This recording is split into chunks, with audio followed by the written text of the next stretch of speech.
윤리적인 그런 의미를 설명을 해놨어요.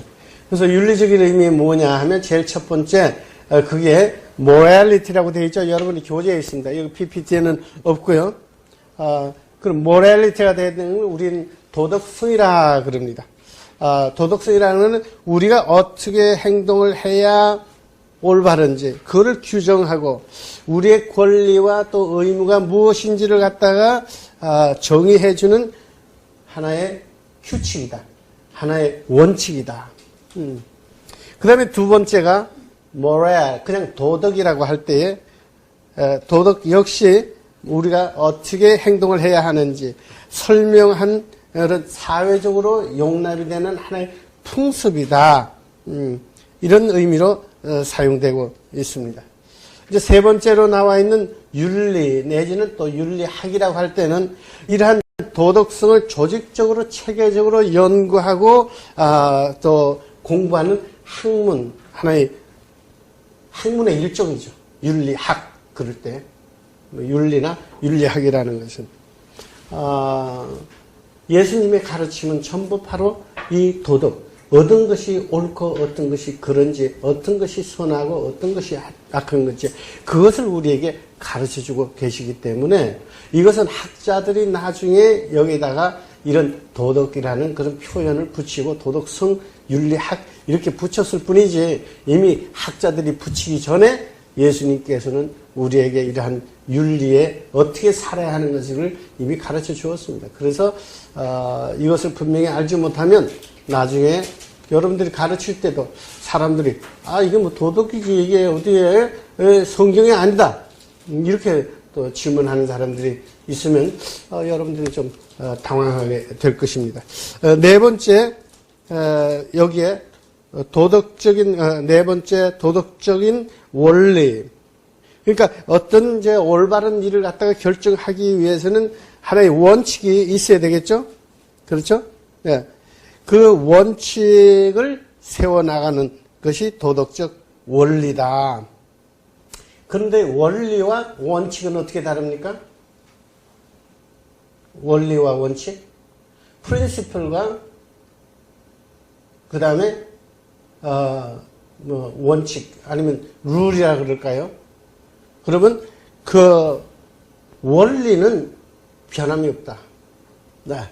근데 그 원리를 지켜나가기 위해서 따르는 여러 가지 법칙이나 규칙이나 이런 것은 자꾸 바뀔 수가 있다. 이렇게 이해를 할 수가 있을 것입니다.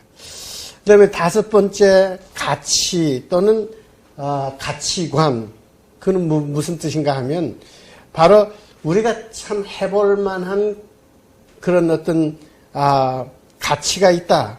우리가 가질만 하다고 판단하는 것이 가치예요. 또 아니면 가치관이다.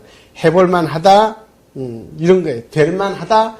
이런 것이 우리는 가치관이다. 그 다음에 이제 여섯 번째 나와 있는 것이 23페이지에 나와 있나요? 23페이지에 여섯 번째 virtue, 덕목 아니면 미덕이다. 그렇게 되어 있는데 덕목이나 미덕이나 덕성이나 그런 게 같은 말인데 생활하는데 어떤 긍정적인 가치가 있고 사람들이 이제 객관적으로 가지고 있는 좋은 자질. 그래서 바로 아주 근면하다. 아주 인내가 있다.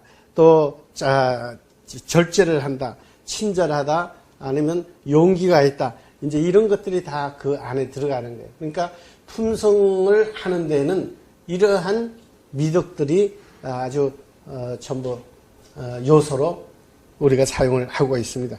그런데 이제 일곱 번째 가가지고 여기에 사실은 good character 그랬습니다.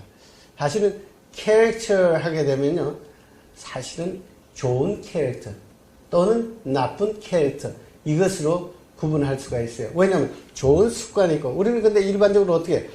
이 습관이 그러면 습관 그러면 대체적으로는 우리는 나쁜 습관을 주로 의미를 가지고 말을 한단 말이에요. 왜냐하면 나쁜 습관이 많으니까. 그런 것처럼 우리가 그냥 캐릭터 그러면 좋은 품성으로 얘기하지만 실제로는 나쁜 품성도 있고 좋은 품성도 있다. 이제 그렇게 얘기를 할 수가 있겠습니다. 그 다음에 이제 그 23페이지 중간에는 품성 어원에 대한 한 7가지를 리코나하고 데이비슨 박사가 좀 설명을 해 놓은 거예요. 이분들이 이제 미국에서 품성학자 중에서 1인자들입니다.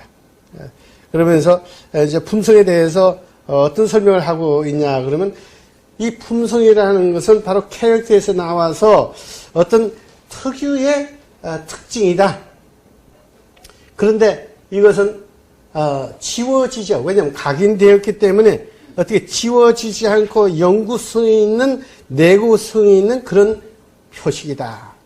그런 의미를 지니고 있다 그랬어요.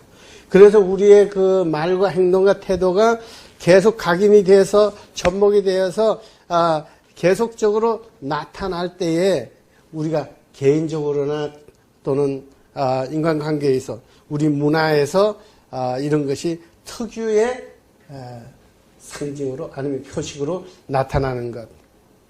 그래서 이제 두 번째로 이분이 얘기하고 있는 것은 좋은 품성의 내용으로는 그 덕목이 다시 말해서 품성이 좋다 하는 데 대한 그냥 약칭으로 좋은 거 나쁜 품성 하지 않고 그냥 품성하면 그것이 다 좋은 품성으로 이미 우리는 이해를 하고 있다. 그 다음에 세 번째 습관 또는 행동에서의 긍정적인 가치를 품성이라고도 한다. 어떤 저자가 이렇게 말했어요. 히틀러는 가치를 가지고 있었지만은 나쁜 가치를 가지고 있었지만은 그러나 미덕은 가지고 있지 않았다. 이렇게 하면 이제 이해가 좀 더 쉽게 될 것 같습니다. 다섯 번째, 네 번째네요. 네 번째 뭐라 그러냐면 근육으로서의 품성. 이게 무슨 뜻이에요? 근육으로서의 품성이라는 것 들어봤습니까? 네. 왜냐하면 품성이라는 것은 사전에서도 어떤 절제를 통해서 훈련되고 개발된 도덕적인 활력 또는 아주 그 영구하고 지워지지 않냐고 견고한 특성이라고 정의를 하고 있거든요. 그러니까 이런 견고하고 이런 단단하고 지속적인 이것을 우리 하나의 근육에 비유를 해서 지금 표현을 하고 있는 거예요. 예를 들어서 운동을 하는 데 있어서 우리 올림픽 선수들이 운동을 할 때도 거기에는 엄청난 강인함이 있단 말이에요. 그 강인함, 그러면 인내함 이런 걸 가지고 계속해서 연습하고 훈련을 하니까 그것은 바로 이런 근육적인 이런 품성이다. 그 다음에 다섯 번째가 여러분들이 이제 나중에 이건 지금 개념적인 면에서 얘기를 하지만 나중에 이제 우리가 실제로 나갈 때는 좀 더 쉽게 얘기를 할 수가 있는데 제일 우리가 조심해야 될 거는 성취의 품성과 그 다음에 뭐예요? 내면적인 품성을 갖다가 구분을 해야 된다. 왜냐하면 성취의 품성과 다시 말해서 사실은 도덕적인 품성을 구분해서 말하는 거예요. 성취의 품성은 바깥으로 나타나는 어떤 우수함을 얘기를 하고 있는 거예요. 우리는 그걸 갖다가 성취나 결과를 무시해서는 안 되지만은 성취나 결과를 갖다가 얻기 위해서는 우리는 내면의 품성을 갖다가 훈련을 시켜야 된다. 그것을 통해서 우리의 자녀들에게 내면의 품성을 갖다가 더 훈련을 시키지 아니하고 결과를 하게 되면 그 결과를 얻기 위해서 수단과 방법을 가리지 아니하고 오히려 그 결과의 성취에다가 역점을 두게 되면 사람이 오히려 더 교만해질 수가 있다. 그래서 성취의 품성 아니면 어떤 성과의 품성이라고 하면요. 거기 안에는 뭐가 들어가냐 하면 어떤 근면하고 강한 어떤 윤리적인 이게 들어있어요. 그래서 긍정적인 태도, 오래 참는 또 현명함, 절제와 같은 것을 갖다가 포함하고 있는 미덕인데 그것은 주로 자기 자신 안에서 일어나고 있는 거예요. 그러니까 그것은 내적인 품성이다. 그와 대비해서 외적인 품성이 있어요. 그걸 뭐라 그러냐면 도덕적인 품성이라 그렇게 얘기를 합니다. 그러면 그거는 뭐냐? 다른 사람과의 관계 속에서 일어나는 품성이에요. 구체적으로 얘기하면 내가 대인관계에 있어서 어떤 행동을 하고 대인관계를 가질 때에 필요한 것이 뭐냐? 나는 정직해야 되고 나는 다른 사람을 갖다가 존중해야 되고 다른 사람을 어떻게 해요? 또 배려해야 되고 다른 사람을 돌보는 것은 어떤 품성이냐? 다른 사람과의 관계 속에서 그러니까 이 품성을 갖다가 이해를 할 때는 하나의 내 내면적인 품성과 오래 참고 오래 견디고 이런 품성과 그 다음에 다른 사람을 항상 대하게 되면 다른 사람을 존중해 줘야 되고 하는 이런 구분을 우리가 할 수 있다는 거죠. 예. 그 다음에 이제 6번째 거기에 나와 있는 것이 하나의 개성으로서의 품성은 개성은 외형적인 것이 많다고 그랬죠. 아까 이제 그런 거 특징이다 그랬어요. 바깥으로 나타나는 걸 포함하고 나타난 주로 이제 어떤 그 기질이라 그랬어요. 우리가 이제 개성을 어느 정도는 이제 바꿀 수가 있어요. 그런데 창조하는 것은 아니다. 그러나 품성은 우리가 선택함으로써 갈고 닦아서 양성할 수가 있는 거예요. 내가 선천적으로 인내하지 못하는 그런 성격이 있다고 하면 나의 품성 개발을 통해서 나의 개성하고는 다르게 어딘지 점점 조절해 나가고 또 점점 성숙해질 수가 있습니다. 우리가 변화되기가 참 힘든 것 같아도요. 또 제 자신도 그렇고 여러분도 그럴 거예요. 근데 그런 가운데도 내가 많이 변했다. 네. 그걸 보면 이제 기쁘죠. 네. 변화되는 것이 이게 점진적이다.